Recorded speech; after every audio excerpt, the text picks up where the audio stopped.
আমি জামাত এনসিপির প্রক্রিয়ায় করব না, আমি আমার প্রক্রিয়ায় করব। Fantastic. আমার প্রক্রিয়া করার জন্য আগে জামাত এনসিপির প্রক্রিয়া আমি রহিত করব, থামাবো। করি খালেদ ভাই, জি। আপনি যে জায়গা থেকে প্রশ্নই করতেছেন এই জায়গা থেকে প্রশ্নই বিএনপি নিবে না, কারণ এটা একটা মিসফিট কোশ্চেন। না রেজাল্ট করিম রনি, ভবিষ্যতে করবে বইলা এখন না করাটা কি যৌক্তিক? যে কাজ আমি ভবিষ্যতে করব না করা না তো, মানে না করা না তো। প্রক্রিয়া নিয়ে আমি একটু আমার প্রক্রিয়া আমি একটু প্রশ্নটা করি। আমি জামাত এনসিপির প্রক্রিয়ায় করব না, আমি আমার প্রক্রিয়ায় করব। Fantastic. আমার প্রক্রিয়া করার জন্য আগে জামাত এনসিপির প্রক্রিয়া আমি রহিত করব, থামাবো। জামাত এতে করে যদি জামাত এনসিপির প্রক্রিয়াটার মধ্যে সমস্যাটা কি সেটা আমি বুঝতে চাইতেছি। কেন আমি সেটা বলতেছি, আমি হ্যাঁ। স্পেসিফিক বিচার বিভাগটা নিয়ে প্রশ্ন করতেছি, প্রত্যেকটা জিনিস নিয়ে আমি প্রশ্ন আপনারা আলাদা আলাদা করে করব। সমস্যাটাকে আমি কেন বুঝতে চাইতেছি, এই জিনিসটা কিন্তু আজকের না, আমি আবার বলি, মাজদার হোসেনের বিচার বিভাগ আলাদা করার রায় দেওয়া হয়েছিল 1998 সালে। আওয়ামী লীগ সরকার এটা 3 বছর এই সেই করে এটা করে নাই।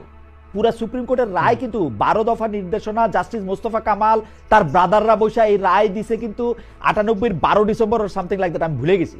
এই 98 সময় আওয়ামী লীগ আরো 3 বছর কম ছিল, এটা করে নাই।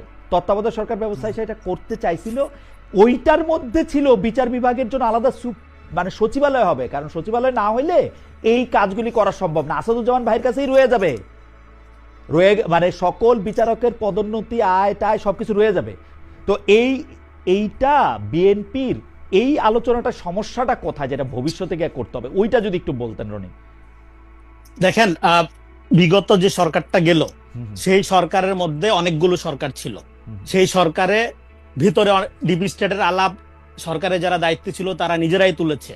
ফলে সেই এখন আজকে দেখবেন যেই বুদ্ধিজীবীরা, যেই এনজিও লর্ডসরা সবসময় আওয়ামী পন্থী হিসাবে দায়িত্ব পালন করেছে, কণ্ঠরেজ করেছে, আজকে প্রত্যেকেই জামাত এনসিপির টোনে কথা বলছে, সংস্কার, আইনের শাসন, হ্যাঁ, এবং এই অধ্যাদেশগুলো না মানলে কি এদের হেদায়েত হইছে, অসুবিধা কি এদের হেদায়েত হইছে? হেদায়েত কতখানি হয়েছে বলতেছি, হেদায়েত কত সুন্দর হয়েছে বুঝবেন। হ্যাঁ, এগুলো না মানলে কি হবে, না মানলে বিএনপি একটা আওয়ামী লীগ হয়ে যাবে।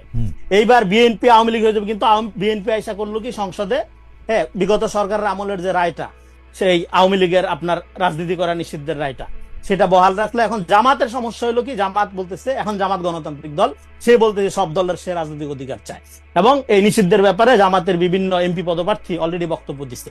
তো ফলে এই এই এই রাজনীতিটা যদি আপনি বুঝতে পারেন বা মনোযোগ দিয়ে খেয়াল করেন, তাহলে দেখবেন যে এই স্ট্যান্ডের মধ্যে রাষ্ট্রের ভিতরে রাষ্ট্র এবং ষড়যন্ত্রের যে প্রক্রিয়া, এই পুরা প্রক্রিয়ার বাইরে বিএনপির কাছে মূল গুরুত্বপূর্ণ হলো জনগণের কাছে সে যেটা কমিট করছে সেইটা।